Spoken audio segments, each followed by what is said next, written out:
యవనస్తులు బ్రతకాల్సిన బ్రతుకు చాలా ఉంది, కానీ అర్ధాంతరంగా జీవితాలు ముగిసిపోతూ ఉన్నాయి. అప్పుడు కొంతమంది బాధపడుతూ ఉంటారు తల్లిదండ్రులు, వీడికి ఇంకొంచెం బుద్ధి చెప్పుంటే, వీడిని ఇంకొంచెం క్రమశిక్షణలో పెట్టుంటే, నా కుమార్తెకి ఇంకొంచెం నేను జాగ్రత్త చెప్పుంటే బహుశా ఈ ప్రమాదం జరిగేది కాదేమో, బహుశా ఈ పరిస్థితి వచ్చేది కాదేమో. అంత్య దినములు, అపాయకరమైన కాలాల్లో మనం ఉన్నాము. దేవుని వాక్యం ఇస్తున్న పిలుపు ఏంటంటే, this is a call for morning women.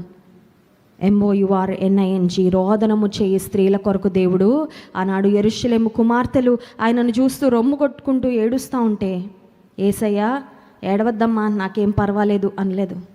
నేను ఇష్టపూర్వకంగానే నా ప్రాణాన్ని అర్పిస్తున్నాను కాబట్టి మీరు అంత బాధపడాల్సిన అవసరం లేదమ్మా అని వారిని సైలెన్స్ చేయడానికి యేసయ్య ప్రయత్నం చేయలేదు. కానీ మీరు ఏడవండి, కానీ నా నిమిత్తము కాదు, మీ నిమిత్తము, మీ పిల్లల నిమిత్తము ఏడవండి.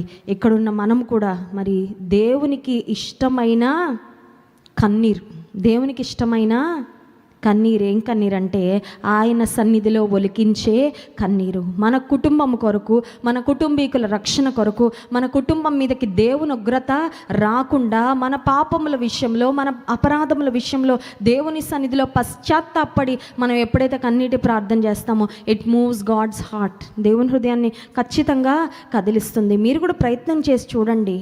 మీ జీవితంలో ఏదైనా పెద్ద కష్టం వస్తే మీ అమ్మకి ఫోన్ చేసో, నాన్నకు ఫోన్ చేసో, లేకపోతే ఫ్యామిలీ మెంబర్స్ దగ్గర ఏడవడం కాదు, కానీ దేవుని పాదాల దగ్గర రోదన ధ్వని చేయండి.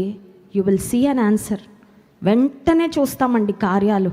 దేవుని సన్నిధిలో మన కన్నీరు ఒలికించబడినప్పుడు వెంటనే జవాబులు మనం నిశ్చయంగా పొందుకుంటాము. అట్టి కృప దేవుడు మనకి దయచేయను గాక.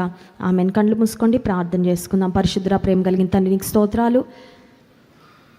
యెరూషలేము కుమార్తెలతో మీరు పలికిన అమూల్యమైన మాట నాయన మా జ్ఞాపకం చేసినందుకు వందనాలయ్యా.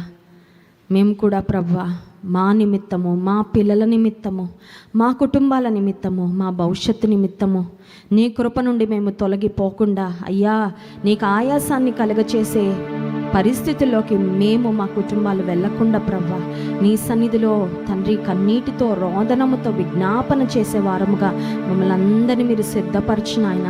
సంఘంలో ఉన్న అనేక మంది ప్రార్థన పరులను నువ్వు లేపు ప్రభువా. ప్రార్థనాత్మతో మమ్మల్ని నింపండి నాయన తండ్రి. లోతైన ప్రార్థన జీవితము మీ సింహాసనాన్ని కదిలించే విధంగా మేము ప్రార్థన చేయనట్లుగా మీ కృప, మీ సహాయం మాకు అనుగ్రహించమని మిమ్మల్ని ఆరాధించి స్తుతించబోతుండగా ఆరాధన ఆత్మతో మమ్మల్ని నింపమని యేసు నామములో ప్రార్థిస్తున్నాం తండ్రి. ఆమేన్.